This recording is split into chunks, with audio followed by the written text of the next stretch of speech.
చికెన్గా fry చేస్తున్నాను అనమాట. కొబ్బరికూర చికెన్గా చిన్న ముక్కలు కట్ చేసి ఉడకబెట్టేద్దాం.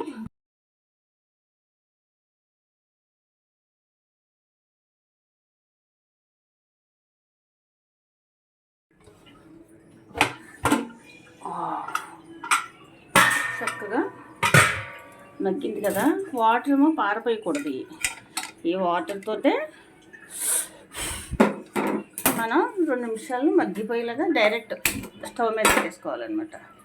ఇందులోనే కొంచెం పసుపు వేసేసుకొని, ఉప్పు పసుపు వేసేసుకొని దగ్గరికి అయిపోయాక పోపు పెడతాం.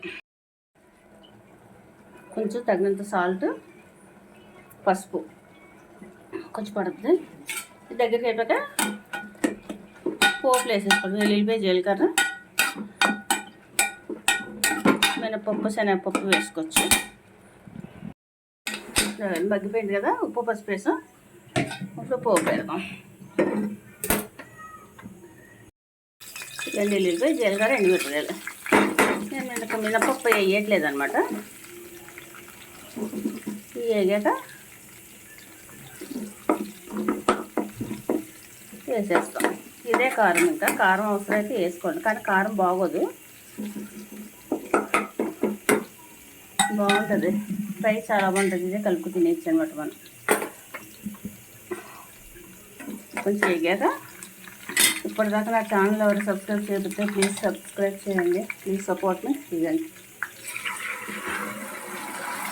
అదే చాలా బాగుంటుంది. దగ్గరికి అయిపోయాక స్టవ్ ఆఫ్ చేసేయడం. అది మగ్గిపోయాక అప్పుడు కొబ్బరికాయ కూర వేస్తానమాట. కొబ్బరి కూర వేసుకున్నాం కదా, చక్కగా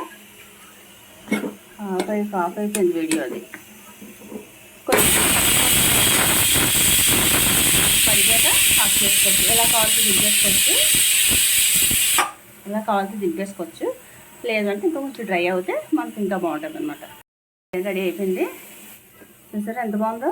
నచ్చితే లైక్ చేయండి, ప్లీజ్ సబ్స్క్రైబ్, షేర్ చేయండి, సబ్స్క్రైబ్ చేయండి, ప్లీజ్ సపోర్ట్.